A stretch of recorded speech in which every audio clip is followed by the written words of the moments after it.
I had just gotten out of a long-term relationship when I, 34 male, met my wife, 35 female.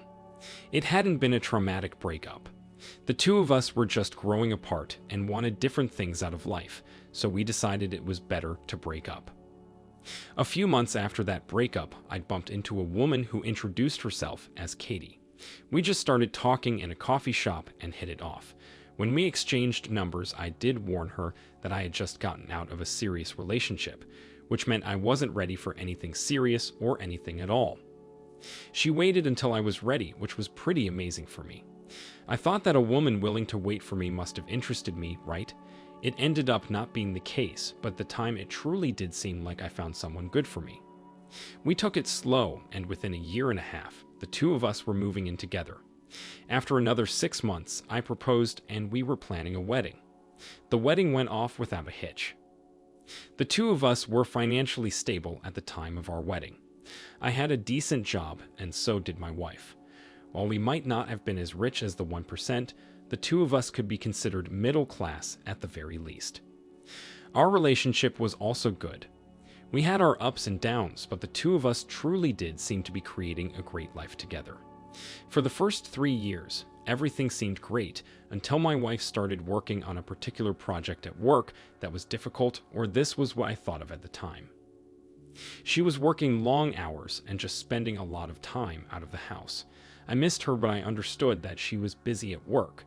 When I had an important project at work, she supported me. I kept asking when she would be finished, but my wife kept extending the deadline. This has been going on for nearly 6 months now. It made no sense why she would still be spending all these late nights at work. It got to the point where I couldn't deny that something wasn't right there, so I went onto her laptop that she had brought home from work.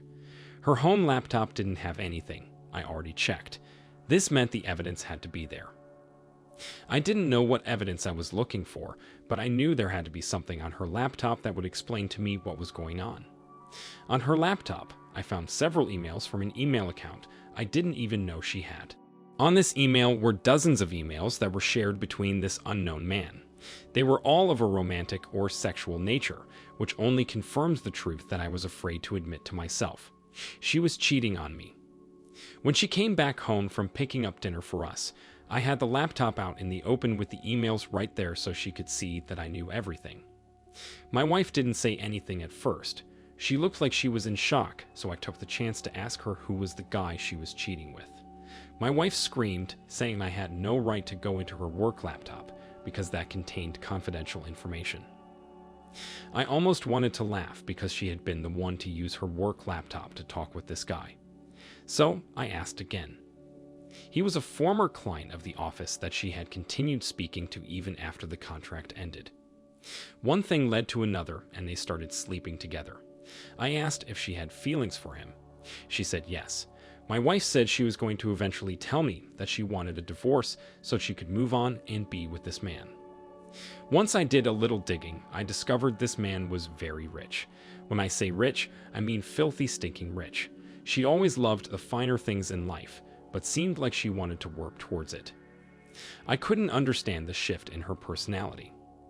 Maybe it had always been there and I was so blinded by my love for her that I just wasn't able to see it. Whatever the reason, I knew this marriage was over. My wife fought it for a bit, but I think she was only doing this because she felt like it was what she had to do. The divorce seemed to take a long time to come to fruition, but in reality, it was just a matter of months. She went one way and I went another. A divorce never was on my radar. Yet here I was newly divorced and alone. My ex-wife already had someone in mind. She posted on social media that she was with a new man and they were engaged to be married. The truth of it was that her so-called fiancé was already married. He told her he was a widow, but his wife wasn't dead. Rather, she was just in another country taking care of an ailing family member. When she returned, everything hit the fan, so to speak. My ex-wife's engagement was called off, but this was a moot point given that her AP was already married. They couldn't get married anyway. After that, her social media posts seemed to become quite erratic. She was posting about how she had lost her soulmate, but what I think she was upset at losing was her wealthy AP. It was all about the money. This guy was gonna help her get to that lifestyle much faster. Meanwhile, after my divorce, I reconnected with the girl from the past whom I had originally cut things off with just before meeting Katie. The two of us were friends for a while before we realized that we were finally in a place where we could give this a second try. She knew about my divorce and was sympathetic. When word got back to my ex that I was back with this particular woman, she went ballistic and started blasting me all over social media. She spent so much time blasting me and her AP over all her social media that her job started to become in jeopardy from what I heard. My wife was put on probation at her place of work. They were a public company, so things she could post could be used against them in some way. I just chose to shut down my social media for the time being because reading her posts was doing nothing but causing stress for me. As far as I know, she has been moved to another department and isn't making as much money as she once was. This is all on my ex. If she had just been happy for what she had, then all of that could have been prevented. My current girlfriend and I are talking about marriage, but are trying to take it very slow right now. The last thing I want to do is run into anything without being completely sure. Don't want to make the same mistake twice. OP, it's almost poetic to think that you ended up in a relationship with the girlfriend you were with all those years ago.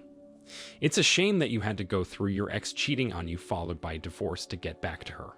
No one should have to go through that. Your ex truly is a piece of work. She's lucky that she didn't lose her job completely for having a relationship with a former client and using her work computer no less.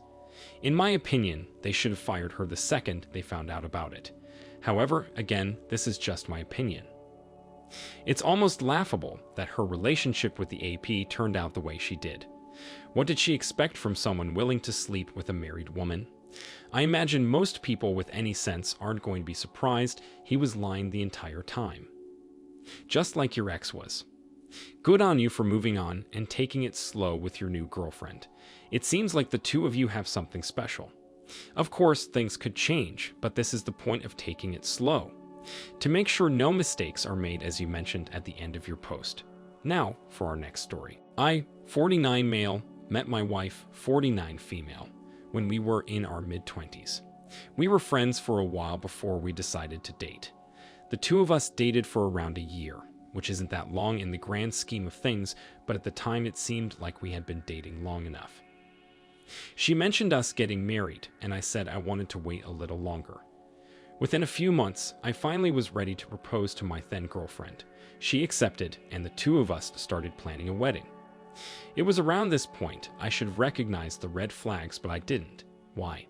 Well, I was in love. See, my fiancé wanted a huge wedding. While I understand it was a special experience, I didn't see the point of spending a couple grand on what was essentially one day. I ended up convincing her to have a small, intimate ceremony. She seemed all right with it at the time, but I think as the months and years went by, she almost started to resent me for talking her into that. The thing is, we couldn't have afforded such a wedding at the time.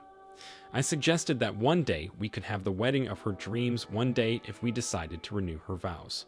This seemed to please her, but again I felt like this resentment was always there, just lingering beneath the surface.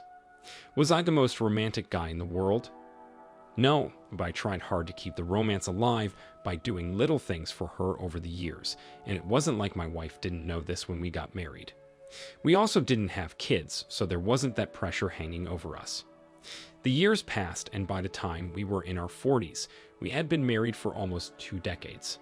Things had gotten stale for the past year or so, which led me to plan a romantic night out. I even asked my sister for help because, like I said, I wasn't very romantic. It ended up not going anywhere. My wife never came home that night, and when she did, she said that she had stayed at a friend's house. They had been drinking, so she figured it was safer for her to just spend the night there. I saw no reason to not believe her, so I took her at her word. The next night, I tried again, and we had a pleasant dinner. When I tried to initiate intimacy, she brushed me off saying she was too tired. Again, I didn't think too much of it. We both worked a lot, which was why we were finally able to afford the lifestyle we were currently living. This trend continued, and it got to the point where I had to ask myself if I was going to continue to believe her stupid lies, which were lies. I reached out to her friends to see if she was there, but they covered for her. I shouldn't have been surprised. The only way I could think was to directly confront her about her lies and ask her if she was cheating. To my surprise, she admitted everything the night I confronted her. I think I was in shock that she just straight up told me that she was cheating. Honestly, I don't know what I was expecting. I think I thought she might try to deny it and tell me that I was wrong, but she didn't do any of that. So I asked who it was and how long it had been going on. He was a family member of one of her friends she met one day. It was an instant attraction, and he was so romantic. There it was, the one thing that I could never manage to do. I did try, but my wife didn't think that I was trying hard enough. This guy was everything I wasn't and more, she claimed. Our marriage ended that night, and what began was the divorce process. It wasn't a bitter divorce. We agreed to split everything down the middle. The house would be sold, and we each take half. This seemed like the best option for us to get away from each other quickly. Once everything was final, I bought a condo with the money we split from the joint account. I still had a decent amount left over that I was going to keep for a nest egg. Eventually, the house sold and I put that money away as well. You never knew when you were going to need it. My ex ended up doing the exact opposite. She took her money and bought an even bigger house than the one we lived in with each other. Then I heard that she was planning a wedding, a very huge wedding, I might add.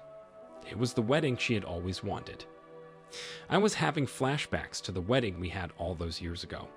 My ex had resented me for all these years because we never had the wedding she truly wanted. As embarrassing as it is to admit, I did look at the pictures on Facebook afterwards, and my God, it was a huge affair. Everything looked so expensive. I can just imagine how much money she spent on the whole thing, including the dress. At that point, I knew I had to take a step back and stop obsessing over this woman who was my ex. I focused on spending time with my friends and family, which helped. I assumed my ex was spending time with her new AP. Turns out, though, not everything was great. I learned that a year after they got married, they were in debt. My ex spent the divorce settlement on the expensive house and expensive wedding, making it so she had nothing left. Her job did bring in a decent amount of income. My ex was the only one making good money in that household because the AP was a bum. She dared to reach out to me to see if I could lend her some money. My ex played on our past relationship and the memories we made over 2 decades, but I wasn't buying it. I told her that it wasn't my problem that she spent all of her divorce settlement on pointless crap. I hung up on her and proceeded to receive at least 3 more calls from her that night, along with 3 very nasty voicemails. After I listened to them, I just laughed and played them to my friends to show how far she had fallen. They all found them as funny as I did. My ex truly had no shame, or was just that desperate. I don't know if she ever truly believed that I would give her the money or not. Even if she had reached out to me a few months prior, I still wouldn't have given it to her. At no point was I ever that desperate. I blocked her number that night because I didn't want to hear another word from her. We were done. She cheated and wanted to go be with her AP, who was the new love of her life. If she had planned better, then my ex would have money, just like I still did. Most of my family and friends were happy to see her go. I wonder if they had ever liked her or just tried to get along with her for my sake. It didn't matter anymore, though, because my ex was a part of my past, and that was where she was going to stay.